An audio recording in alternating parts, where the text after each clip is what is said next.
సామెతలు 31వ అధ్యాయము 30వ వచనము.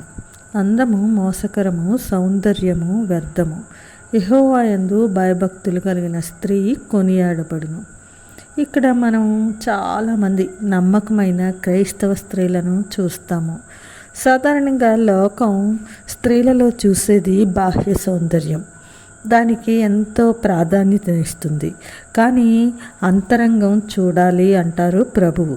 పేతురు రాసిన మొదటి పత్రిక 3వ అధ్యాయం 3-4 వచనాల్లో చూసుకుంటే పేతురు స్త్రీల గురించి ఇలా చెబుతూ, జడలు అల్లుకొనుటయు, బంగారు నగలు పెట్టుకొనుటయు, వస్త్రములు ధరించుకొనుటయును,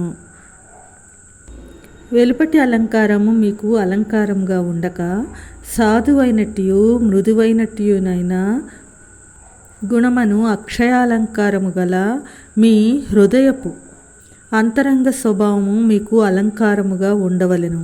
అది దేవుని దృష్టికి మిగుల విలువగలది అని అంటారు. అలాంటి అలంకారాన్ని ధరించిన కొంతమంది స్త్రీల గురించి మనము తెలుసుకుందాము.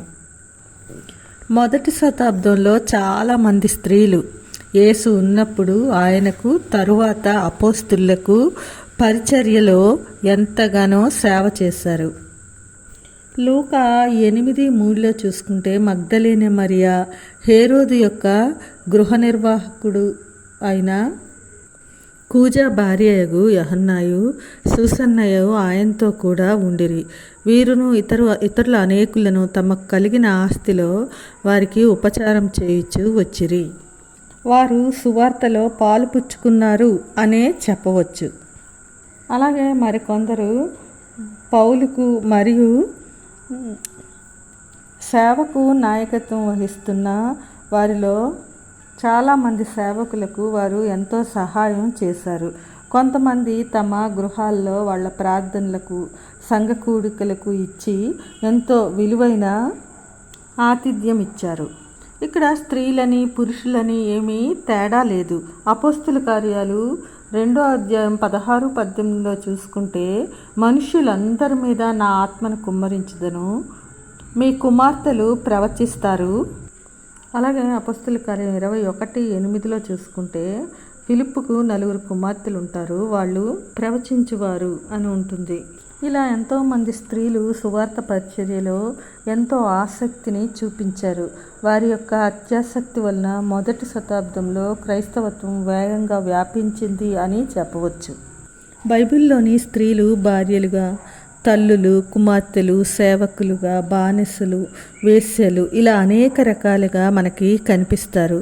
ఎక్కువగా వీరిలో అనామకమైన వారు, అంతగా పేరు లేని వారే ఉంటారు. అలాగే ఒక ఆమె మగ్దలేనే మరియా, ఆమెను మనము సిలువ వద్ద, సమాధి వద్ద కనుక్కుంటాము.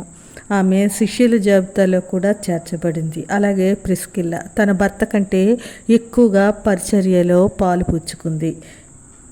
అలాగే నెహెమ్యాలో పర్యవేక్షణలో ఆ యొక్క పట్టణపు గోడలను నిర్మించేటప్పుడు ఆ పనిలో సహాయపడిన వారిలో యెరూషలేము పట్టణంలోని సగభాగానికి అధిపతి అయిన షల్లూము కుమార్తెలు కూడా ఉన్నారు.